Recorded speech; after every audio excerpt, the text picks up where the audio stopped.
I've heard about living under a rock, but this is ridiculous. After last episode's antics actually got me trapped inside this big old rock, I haven't been able to move an inch. I mean, I'm as partial to being stoned as much as the next New Zealander, but come on. Welcome to the podcast. Got a theme song at last. Even got a guy to play his guitar. Now I need to come up with the words to sum up what the show is about, and I'm stuck. What a predicament. I'm Alex Bain, and this is What a Predicament, the podcast where I ask the hard questions concerning the concerns of the modern day and age.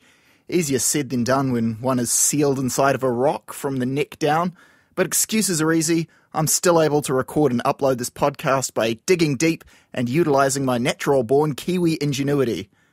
Surely I have Kiwi Ingenuity, New Zealanders' supposed ability to make or fix anything using whatever materials happen to be lying around, MacGyver style, although he was American. So, is Kiwi Ingenuity even for real? Where did it come from? Do we really punch above our weight in terms of innovation? And what does the number 8 wire mentality mean in the 21st century? It means something different to whoever you ask. Kiwi I can't even say it. Ingenuity. My magician husband pulling a spade out of a paper bag, marketed right round the world. Rocket Lab, New Zealand's own space program. Number 8 wire. Trekker. Mitre 10, we have a big DIY culture. What, the world's fastest Indian? What's his name? The fast guy. The bike. I guess our Kiwi slang's kind of ingenuity. It's like, yeah, nah, sweet as. I just think of all of the crazy stories I hear from people when there's an impossible situation and somehow they just make it work. And it's like, oh, how'd you make it work? We found like a beer bottle and wedged it between this thing, and then all of a sudden the thing worked. I'm like, really? No one told him that would kind of do the trick, but I figure it's going to be all good. And, like, I don't know if that's ingenuity or stupidity, but they got the job done. To take this topic to task and take an unbiased look at this part of our national identity, I'm enlisting a co-host, someone who's never really been accused of looking at things through rose-coloured glasses. He calls it like he sees it. Without further ado, I'm joined by David Barry Gear. Hola, Alex. A traditional Kiwi greeting. So you have a history degree. How deep does your knowledge of New Zealand history go? Yeah, I have a history degree. Back in the 90s, which sounds like the 70s nowadays, we had to study New Zealand history at high school as well. And yeah, in my history degree from the University of Otago, I did 3 or 4 papers focused on New Zealand history, sort of focusing on the early 1900s and also through like the World War I, World War II sort of era. And did any of it cover New Zealand innovation? Yeah, a little bit. I guess one funny story, which I always like to bring up about New Zealand and what we were sort of famous for in ingenuity was, New Zealand was quite famous in the 20s and 30s of running a warm bath and pulling out their own teeth, because it was believed you were better off having false teeth than having to deal with your real teeth. So that's a sort of a not such a widely known Kiwi ingenuity from the 20s and 30s. But do you have any New Zealand inventions or anything that you thought, wow, we're doing all right? Yeah, there is a couple. I mean, I guess one of the ones that when you first approached me to do this podcast, Alex, I sort of remembered, but I thought it was a bit BS. And doing a little bit of half-assed internet research, as one does. That's my specialty. Yeah. I remember hearing that a New Zealander invented jogging. Jogging? Whoa. And I thought, that's not right.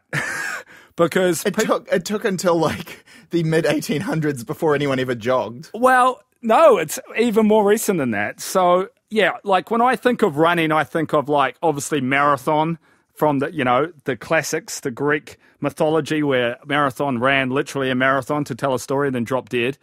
But no, in the in the 60s and 70s, a New Zealander, I'm not sure if you've heard of him, Alex, Arthur Lydiard.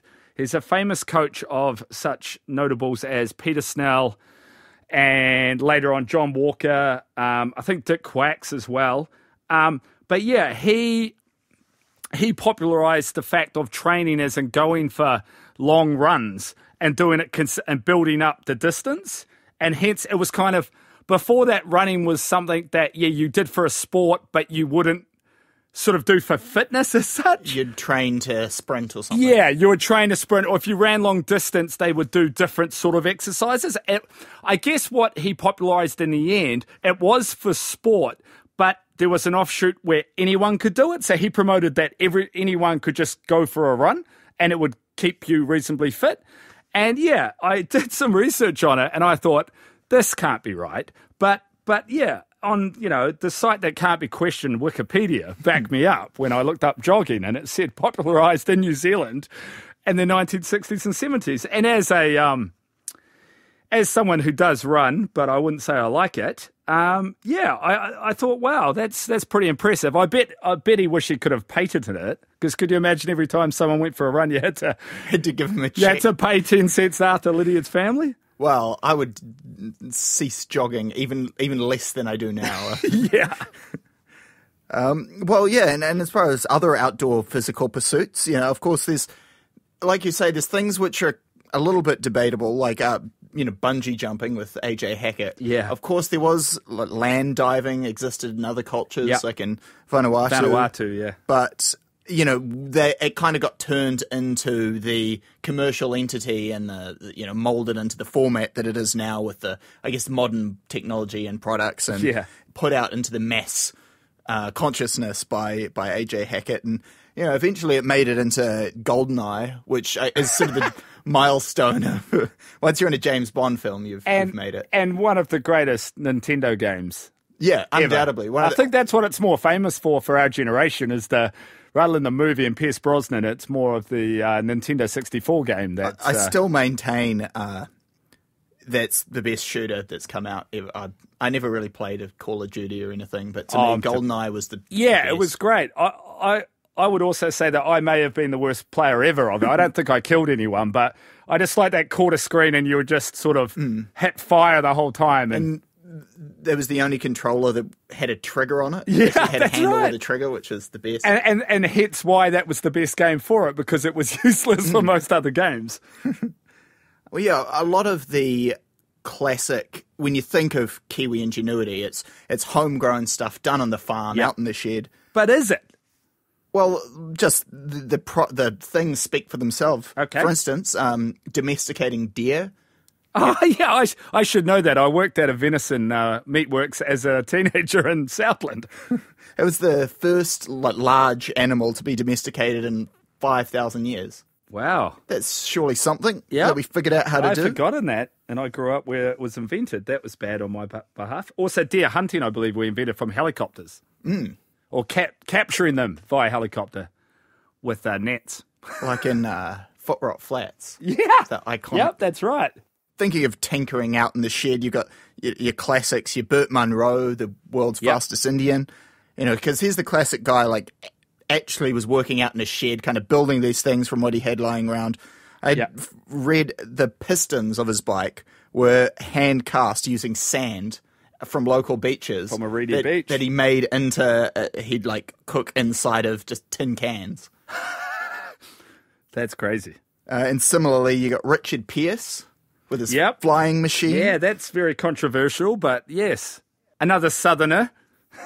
I think we're punching above our weight. There must more than just Kiwi Ingenuity. There's South Island Ingenuity. There seems a lot of South Island so far, yes. Yeah, he's credited the monument there.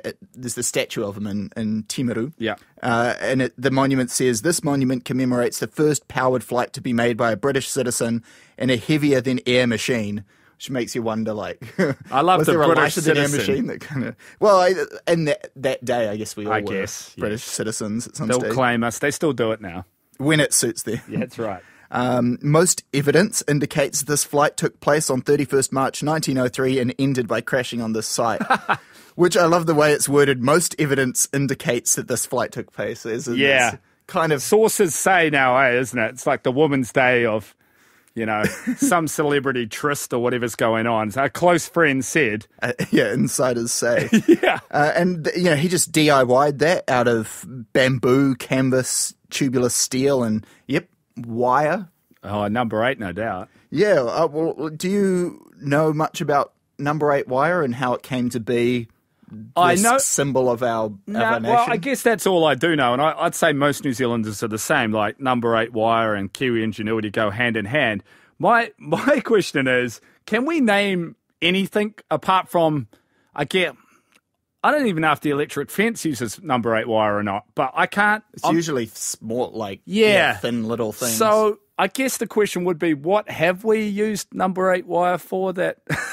I tried to do a bit of research. I couldn't find any particular thing where it's like, oh, well, we used it to heal broken bones or set wounds or anything. It was we invented the internet with it. But I think it was a product that was quite prevalent at a time when we were forming this culture of, hey, we're frontiersmen, we're settling this land. Yeah. For those people who are out of the loop, British Industrial Standard Wire Gauge number 8. It's a gauge of steel wire traditionally used in rural fencing and to mark out property boundaries.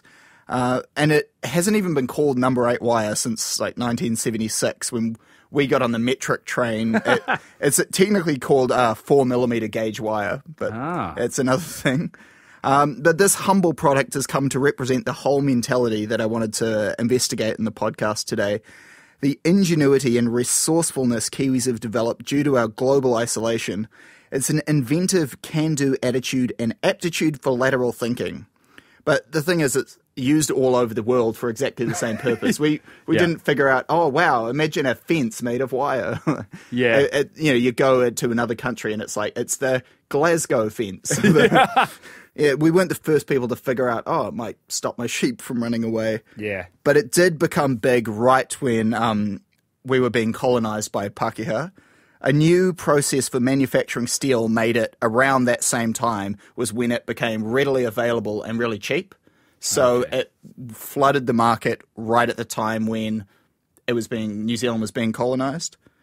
And it was being used by these early settlers who were having to scrape together whatever they could because it's pretty hard to get resources on an island that's so geographically away from everything else. Yeah. Nowadays you'll still see number 8 wire, but it's been replaced by more practical products, high tensile wire, or, as you say, electric fences, which is also a New Zealand invention.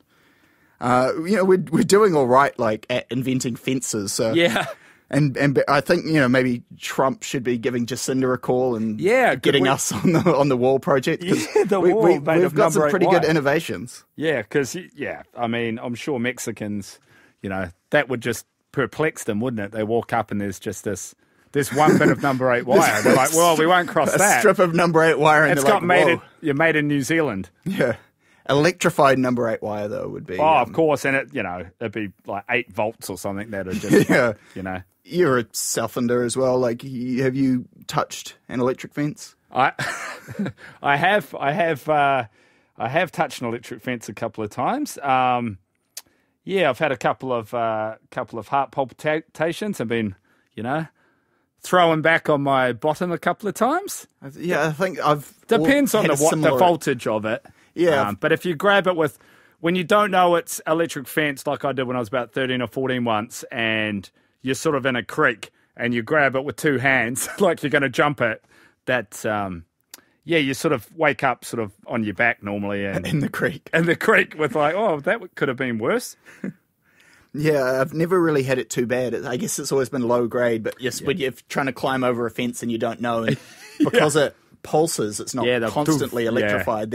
Sometimes you grab it and it takes a second before you notice. That's right. So you grab it and then you're halfway over and then you get this Yeah, I mean it's very we always all remember that scene in Jurassic Park, don't we? And oh man, that in fact that's when I got caught. I was in Jurassic Park in Southland. Where the fence went off, but no T-Rex thankfully. Well, we do have we didn't invent it, but I think of the tuatara as a dinosaur. Yep, that's right. We are. You could argue we are the only country with a living dinosaur on it.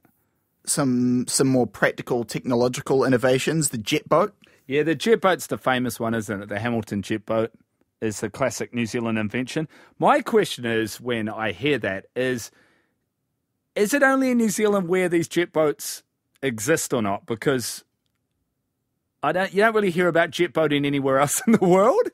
But yeah, I'm not sure, or whether it's a sort of style of motor that's used in New Zealand because of our shallow rivers and isn't really needed overseas. It's something I've always been curious about. My half-ass internet research didn't, Wikipedia did not hold the answers. Yeah, my specific Google search did not give me the answer.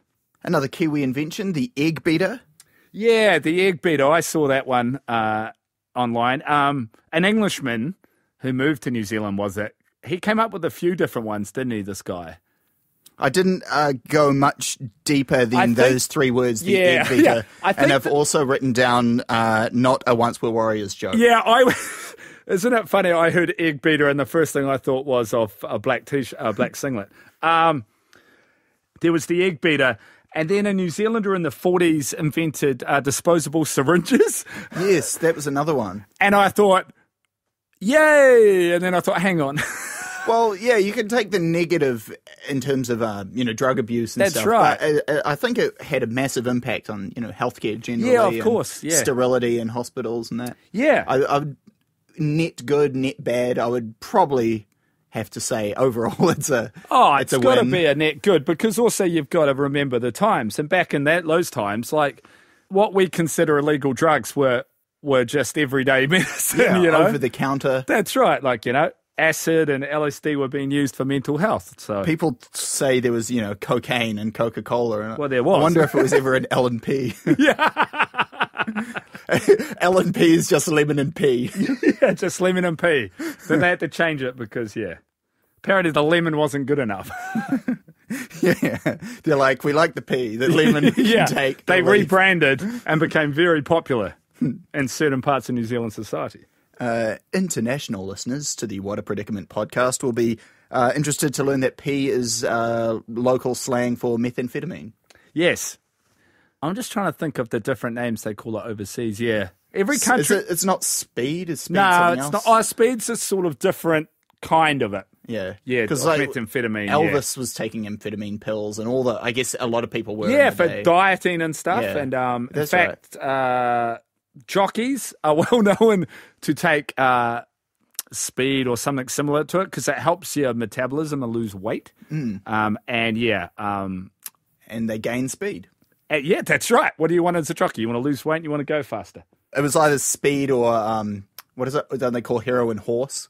Yeah, or or I was going to say ketamine, which is horse tranquilizer. Both of those, not conducive to the racing industry. That's a whole nother podcast. Yeah, I should do a what a predicament trying to race on, or we'll put heroin racing against horse tranquilizer. Give the horse methamphetamine, which I believe they do, and give the jockey horse tranquilizer.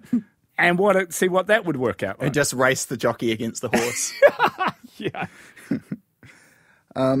One source of a whole bunch of great homegrown innovations is a book by David Downs and John Bridges called Number 8 Rewired, 202 New Zealand Inventions That Changed the World. It's got heaps of examples. I don't know how many, but more than you could probably shake a Kauwhai stick at. They claim that we're actually far from the most innovative country. Now, this is when we're wandering into treasonous territory. They say there is definitely historical things that have led to this mindset. Distance creates necessity, creates a different way of thinking. They write that we're very independently minded, challenge authority, and go it alone, which is great for being an inventor, but we don't always have the best follow through. Despite coming up with daylight savings, is another great New Zealand invention. The guy, who came up with the theory of daylight savings was a Kiwi, but we ended up being the 35th country in the world to actually implement it and adopt it. Classic New Zealand. Too shy. We're like, yeah, I invented it. No, you go ahead. No, you go. No, you're fine, mate. I'll do it later. No, you go. Sitting around like drinking beers and it's like, oh yeah, you should totally do that. Yeah, we should totally do that. And then just, you don't get around to it. And then it's like, oh yeah, someone did that. Oh, that's okay. No worries. Oh no, it's all good, man. It's all good. Sweet as, bro. They say our independent spirits worked against us in the sense that we're not really collaborating internationally and going out there and doing things like the practical steps of registering trademarks internationally. We're way down the list of countries that register trademarks in Europe, in the USA and Japan, which is sort of the trio that you look at as in terms of global success. Even factoring in our size, like even counting the fact that we're a small country, we're still averagely lower than other places. So they reckon getting out of the shed and participating a bit more globally is what's going to be needed in the future. And I actually got a hold of one of the authors, David Downs, who shared what he learned about the concept of Kiwi Ingenuity working on the book.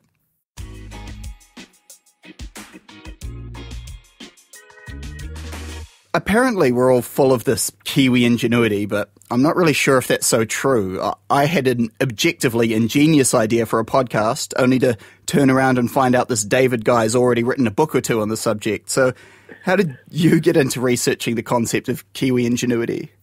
Well, I've always had a bit of an interest in it, and a few years ago, about 10 or 12 years ago now, a friend of mine and I, John Bridges and I, wrote a small kind of a taste about some historical New Zealand innovations or inventions that we thought would be interesting to people but had never really been written down. And we thought at the time that, okay, we'll do a little book. It's kind of interesting and funny, but someone will come along later and do the real comprehensive, proper version. And no one sort of did.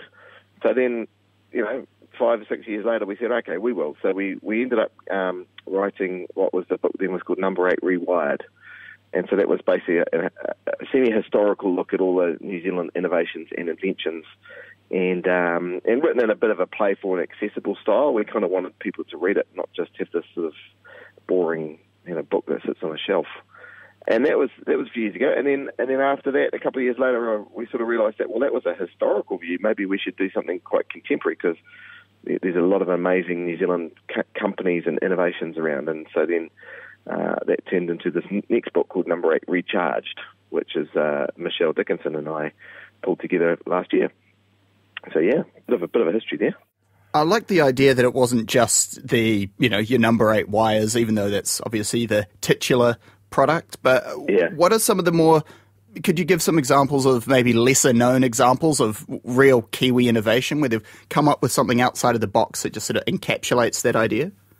Yeah, I mean, both books have got 200-odd things in them, inventions or innovations, so there's quite a few to choose from. And in fact, the big thing is, as you start looking, you find more and more and more all the time. It's incredible. So, I mean, historically, for example, instant coffee was something that New Zealand invented. It was a long, long time ago. A guy called Hubert Strang, from memory, and he invented this way of drying and creating instant coffee. It was a very long time ago.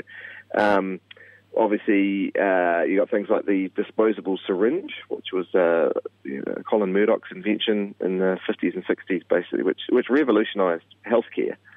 And then today, if you fast forward a long way to today, you've got amazing products like the Ogo wheelchair, which is a good example of innovation that it takes ideas that already exist but not in the same place, and it adds them together to create something new. So the Ogo wheelchair, as an example, is taking the idea of a Segway, these things you balance on, were very trendy, in the late 2000s, and a wheelchair, and puts them into one idea. So that there's basically an Ogo wheelchair, which is another, typical Kiwi thing of taking two things and adding together and creating something new.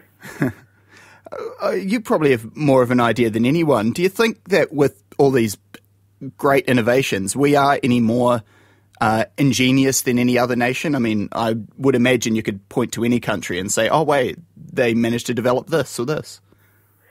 Yeah, my personal belief is that we've got some attributes of our national character and culture that lends itself really well to innovation and ingenuity. But the reality is we are no more or less innovative, in output than anyone else. And that sounds terrible to say that, but We celebrate ingenuity. We celebrate this whole idea of Kiwi innovation. The reality is the world moves really fast. In New Zealand, we're sometimes a little bit in danger of moving a bit slowly. And so, yes, we've got all the right attributes, but we don't necessarily have the right behaviours and context to be as successful as other places. I might get on more on your thoughts on that in a sec, but just with you saying that's a terrible thing to say, like, did you get any sort of flack for maybe criticising this part of our national identity when the book came out? No, not at all, actually. Not at all. In fact, it was quite the opposite. People were a bit worried. I said people. There were people that approached us who were a bit worried that we were going to tell an overly rosy story about New Zealand's innovation, amazing innovation ecosystem and success story, etc. Because if you want, the headlines out there do sort of lend itself to New Zealand. We love this idea. It's kind of part of our national folklore, is that we are these amazing innovators and no one in the world is like us. The reality is not quite that. And so we had more people saying, please don't tell an overly innovative story when it's not necessarily there. And some of the cultural things we celebrate, for example, Ernest Rutherford had a famous quote, "We've got no money, therefore we've got to think." And in one plane or one degree, you go, "Oh, that's great! What a great quote! Got no money, therefore we have to think." And another way, you can go, "Well, actually, we shouldn't use it as an excuse. We should actually invest properly in science and innovation in New Zealand. We can't get by on the smell of an oily rag." So, as I say, there was more around that, more that people were thinking we might be overly optimistic and rosy than there was about being too negative. Humble to a fault. Yes. Yeah, well, that's the Kiwi thing, isn't it? Sometimes it is a fault, actually. There's a great saying in Māori about the kumara never speaks of its own sweetness. And the reality is actually we probably could do a better job of talking about our sweetness as a nation.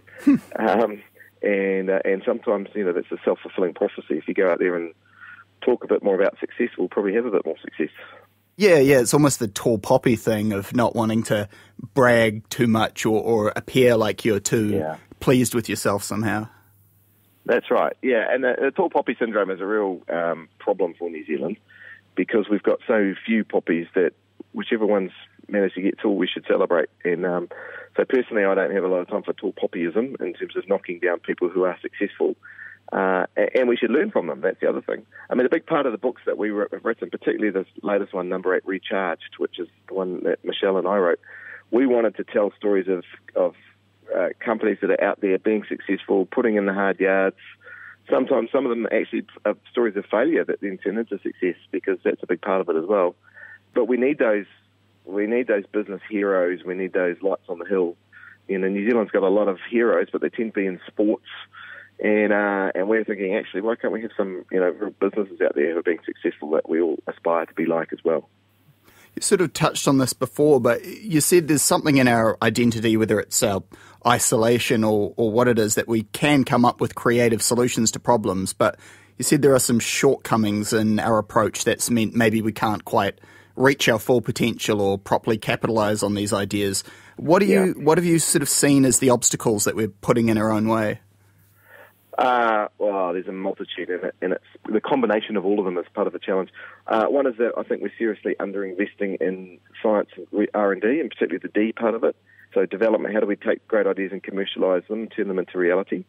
New Zealand, is widely known statistic that we are about half of the OECD in terms of businesses' expenditure in research and development.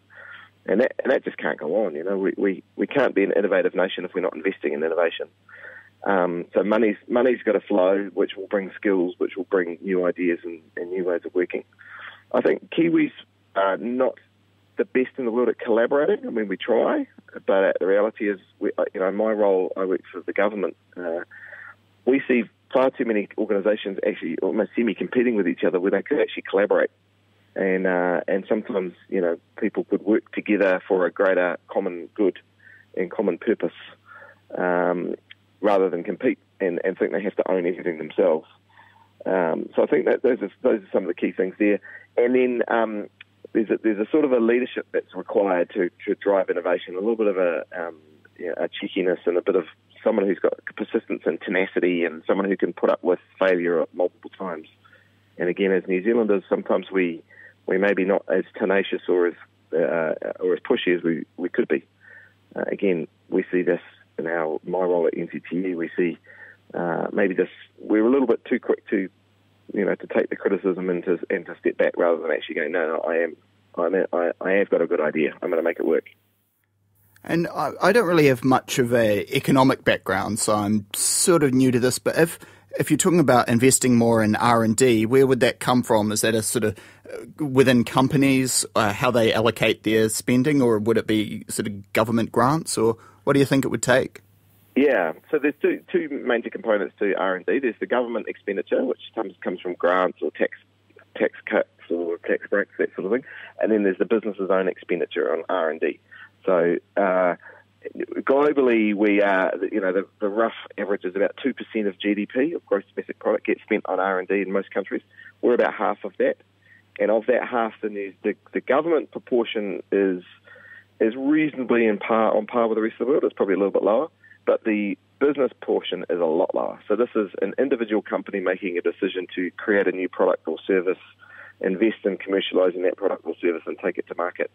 That business expenditure is way, way lower. So in other words, people are either banking the profits or spending them on other areas, or there can be issues around that being categorised properly. But, frankly, I think that is only a small part of the challenge. So individual businesses investing in R&D. And I know because I deal with lots of companies, I typically ask them what do they spend on R&D, what sort of percentage of their total revenue, just as a proxy. And you get this huge variety. So some organisations will be spending 20 to 30% of their revenue on R&D. They tend to be technology-based companies who are innovating new products and services. And then you'll get other companies who are large, slow-growing, invest nothing in R&D, and basically, so look at that across the board, we just don't have that level of innovation coming out the way we should. So what would it take if that's the people we're trying to reach, like whether it's business owners or the people who make decisions in these businesses, just a sort of public awareness campaign, or how do you communicate that to these people? Yeah, I mean, there's definitely awareness as part of it, and people like me and others, the Productivity Commission, anyone that has anything to do with the science system in New Zealand, typically, we'll talk about the lack of expenditure in R&D. There's some settings probably at a policy and government level that need to change, or are changing actually. There's incentives, for research and development. As I say, some of it's around categorisation. What do you categorise? But fundamentally, it's got to come down to individual businesses and the people who run them going, actually, we want to be at the forefront of the world. We want to grow aggressively. We want to lead. And to do that, we're going to have to invest. Nice. So just to tie it all back up in a nice little bow, how do you, having done a couple of books now and spent a lot of your time thinking about it, how would you define Kiwi Ingenuity now in 2018? Golly, that's a good question. I often talk about the fact that we've got and we've called this book, playfully, Number 8 Rewired and Number 8 Recharged. But yeah, it's partly a play on words, but also it's a real thing. The Number 8 mentality, which we celebrate, as I say, in folklore, is very true. We are born of necessity. We're the last country on the planet to be populated. We are miles from anywhere. We've got need. We've got this ingenious way of thinking. We challenge authority. All that is very true. That's kind of Number 8. The Number 8 mentality. But what we've got to do is add to that a whole bunch of stuff around collaboration, being smart about commercialisation, being kind of worldly and savvy about what it takes to be successful globally. And the companies that we see that are being like that, and particularly that book Number 8 Recharged has got 200 great examples, are the ones that have managed to kind of marry together that historic view of innovation and Kiwiness with this worldly born global from day one, innovations built into their whole psyche. They fail fast, they iterate, that kind of psyche. Those are the companies that are being very successful at the moment.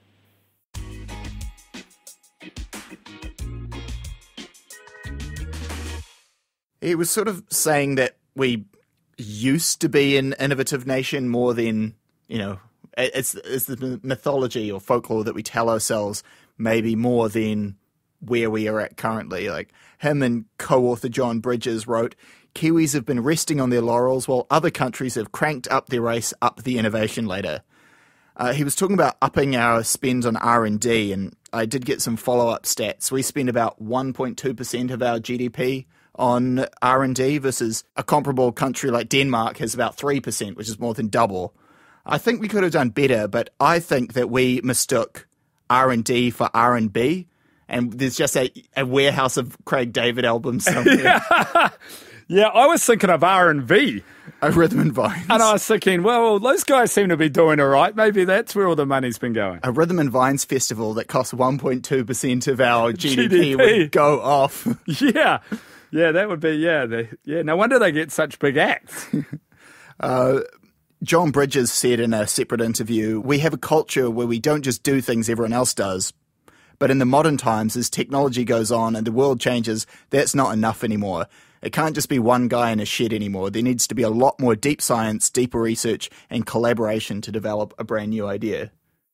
What he's saying, I mean, makes sense. As in, like we were both saying, Alex, like growing up in New Zealand in the 80s and the 90s, I think folklore is a great way of saying it. I mean, I'm not a very practical person or an inventive person in the practical sense, and I didn't really see a lot of it growing up. I mean, I grew up in a lot of my life in Southland, and you're on the farm, and mates could tinker with cars and do that sort of stuff. But actually, trying to think of like a Kiwi invention during my lifetime that changed anything, I can't really name anything off the top of my head, and I sort of think back to like those old sort of country calendar like days, or like I think of black and white TV documentaries like we watched when we were kids or whatever. So it seems like another... The world's fastest Indian. That's right. And you say that. It just seems that it is a bit of a myth that we still, encourage and talk about, but we don't really have any proof of it. And I don't think our generation have been particularly good at inventing things, or nowadays, if we needed to invent something, we wouldn't. We would ask Amazon.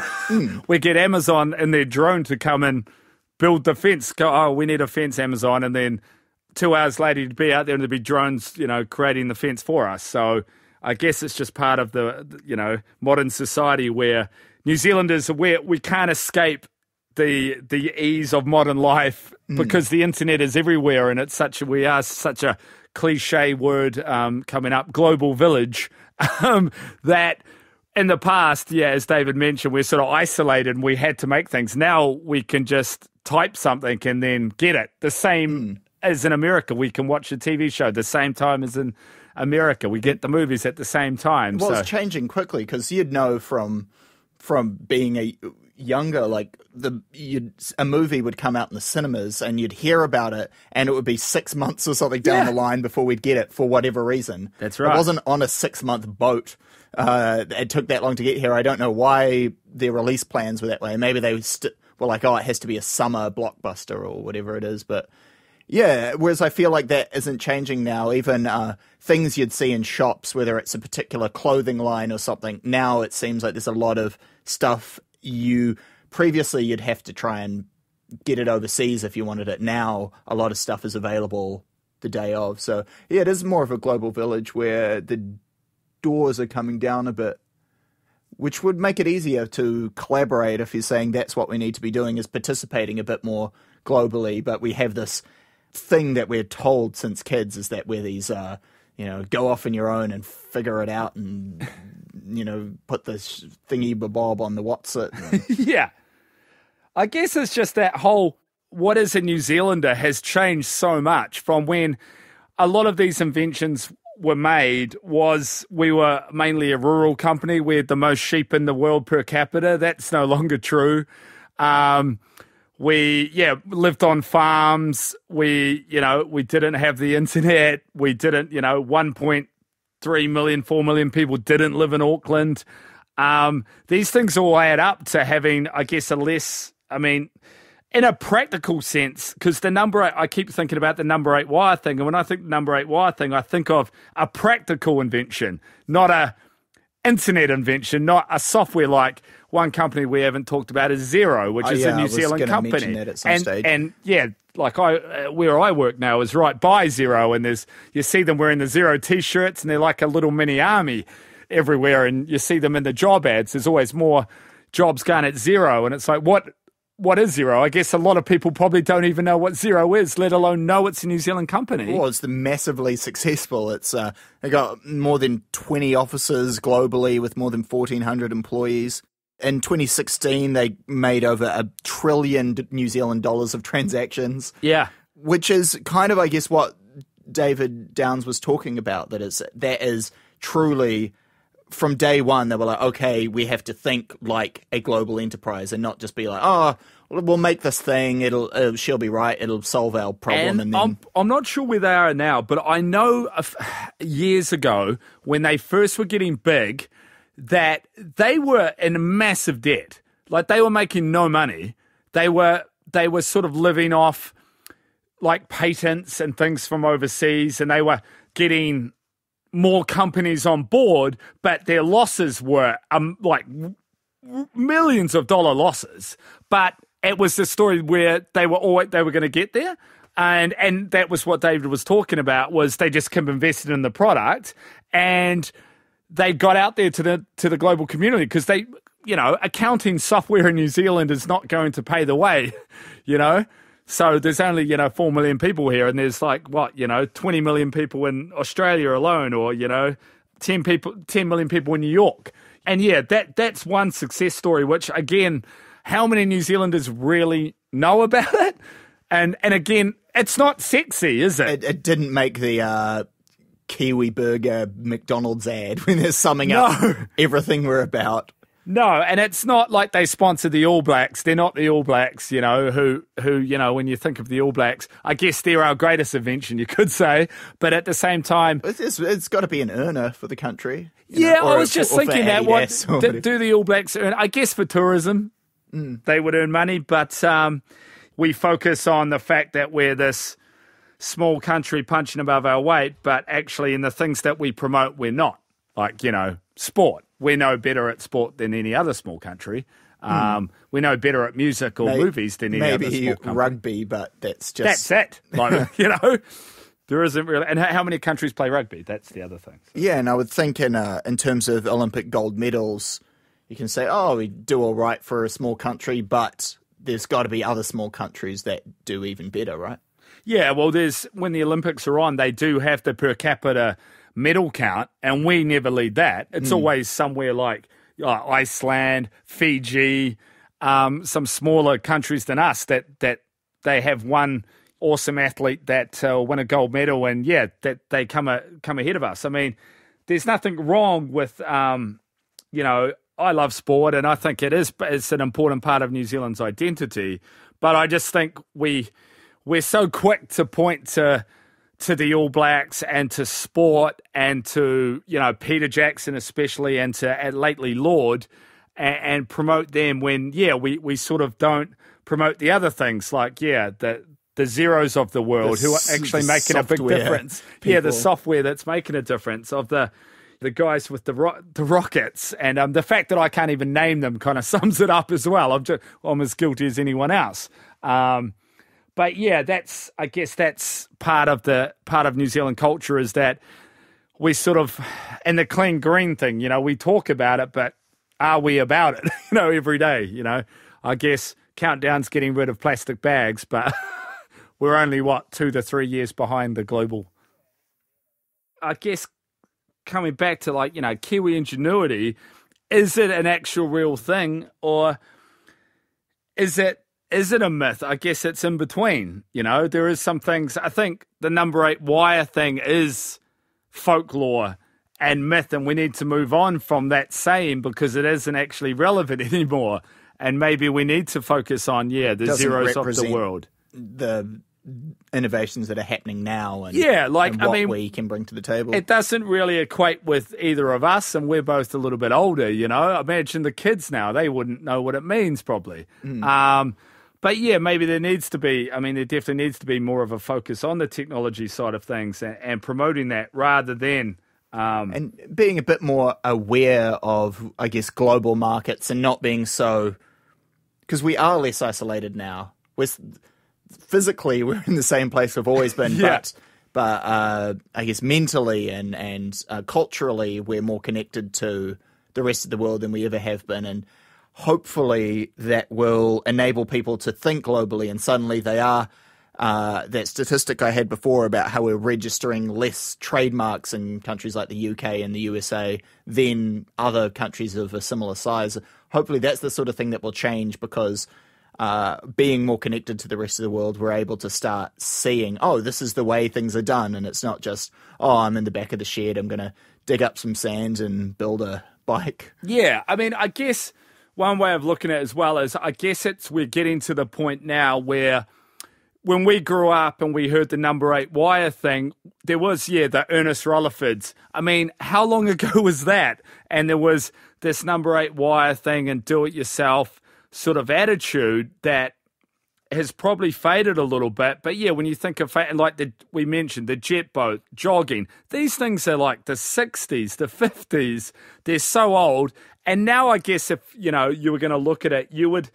I guess an example would be, Peter Jackson, and what he's managed to achieve is amazing. And in a way, he's created the pathway for people like Taika Waititi, and the fact that he's doing, like, he's done a Marvel movie now. And the fact that he's done a Marvel movie hopefully will give another young New Zealand director or artist the opportunity to do that as well, because they've got an example of someone doing it. And I guess what we need to do is have more examples in the technology field or the invention field via, whether it's the internet, software and things like that. But we need to promote that more so people realise that you can do it in New Zealand, rather than, using a bit of number 8 wire to fix your car, Ariel.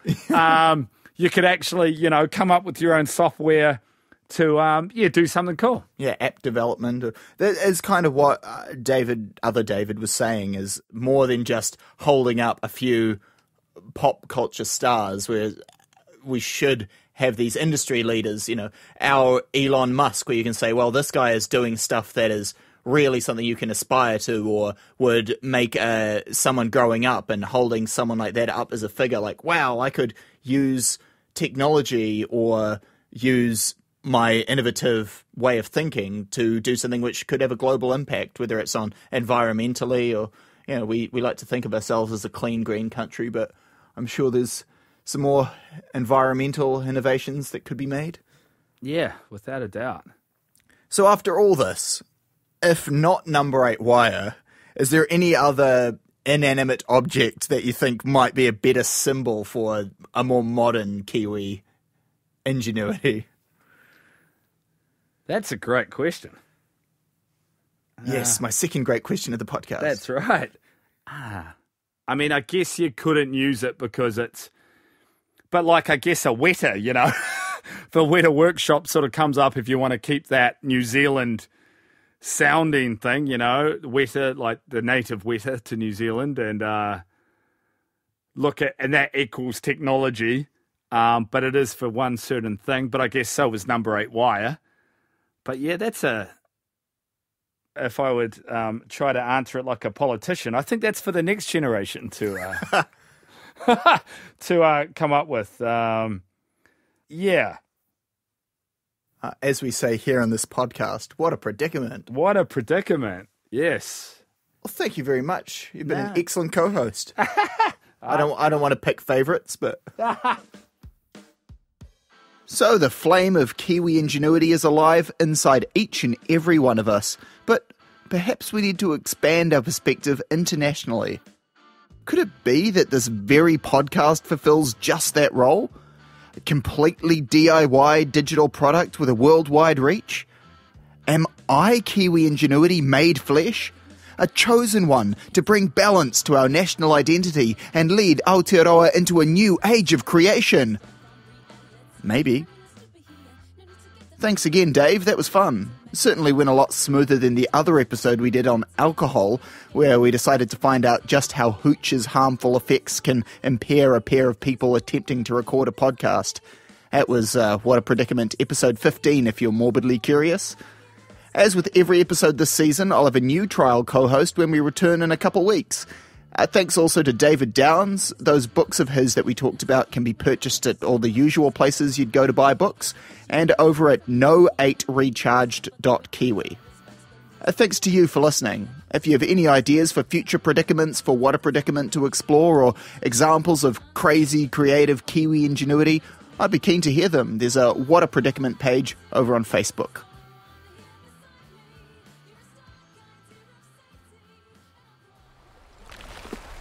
Oh yeah, the whole being trapped inside a rock thing. Okay, Alex, employ your Kiwi ingenuity. Like most New Zealanders, I carry 1/2 metre of number 8 wire in my pocket at all times. But being fully encased in volcanic rock means I can't even reach it.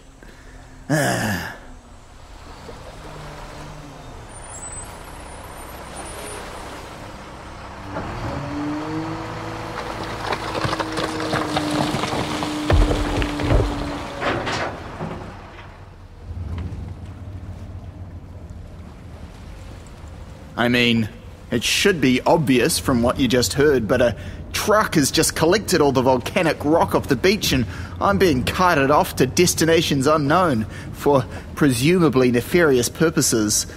I have a sneaking suspicion we'll reach our destination in about 2 weeks, so talk to you then, I guess.